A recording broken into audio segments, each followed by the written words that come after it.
দ্বিতীয় দফায় যুক্তরাষ্ট্রের প্রেসিডেন্ট হওয়ার পর প্রথমবারের মতো রাষ্ট্রীয় সফরে যাচ্ছেন ডোনাল্ড ট্রাম্প।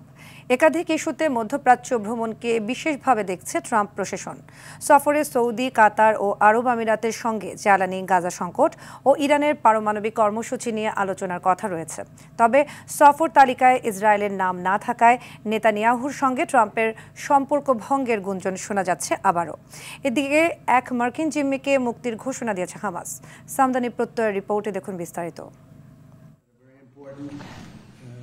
চলতি সপ্তাহে প্রথমবারের মতো রাষ্ট্রীয় সফরে যাচ্ছেন মার্কিন প্রেসিডেন্ট ডোনাল্ড ট্রাম্প। গাজায় চলমান যুদ্ধসহ একাধিক ইস্যুতে মধ্যপ্রাচ্য ভ্রমণকে বিশেষভাবে দেখা হচ্ছে।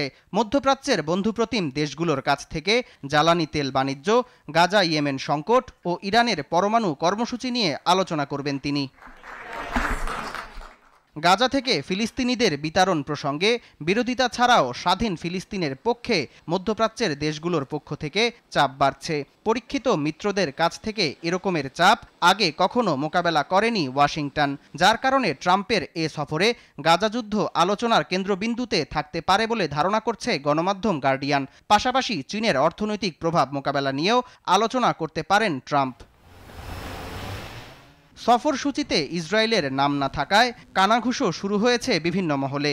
ইসরায়েলের গণমাধ্যম হায়োমের এক প্রতিবেদনে এর আগে দাবি করা হয়েছিল বিভিন্ন ইস্যুতে নেতানিয়াহু ও ট্রাম্পের দূরত্ব বাড়ছে। সফরসূচিতে ইসরায়েলের নাম না থাকায় সে গুঞ্জনের পালে আবারও হাওয়া লেগেছে। ট্রাম্পের মধ্যপ্রাচ্য সফরের ঘোষণা আসার কয়েক ঘন্টার মধ্যে মার্কিন ইসরায়েলি জিম্মি ইদান আলেকজান্ডারকে মুক্তির ঘোষণা দিয়েছে স্বাধীনতাকামী গোষ্ঠী হামাস। এ ঘোষণাকে যুদ্ধবিরতি প্রচেষ্টায় গোষ্ঠীটির সরাসরি মার্কিন হস্তক্ষেপ প্রত্যাশার ইঙ্গিত হিসেবে দেখছে বিশ্লেষকরা। মধ্যপ্রাচ্যের অস্থিরতা প্রকট হচ্ছে প্রতিনিয়ত। ফিলিস্তিনের গাজা উপত্যকায় ইসরায়েলি হামলায় রোববার আরও ২৬ জন নিহত হয়েছে। একই সঙ্গে হামলা হয়েছে ইয়েমেনের হোদেইদা বন্দর ও রাজধানী সানায়। সিরিয়াতেও ধীরে ধীরে বাড়ছে ইসরায়েলি হামলা। এর মধ্যে ট্রাম্পের সফর অঞ্চলটির স্থিতিশীলতা ফেরাতে কতটুকু ভূমিকা রাখবে তা দেখতে মুখিয়ে আছে গোটা বিশ্ব।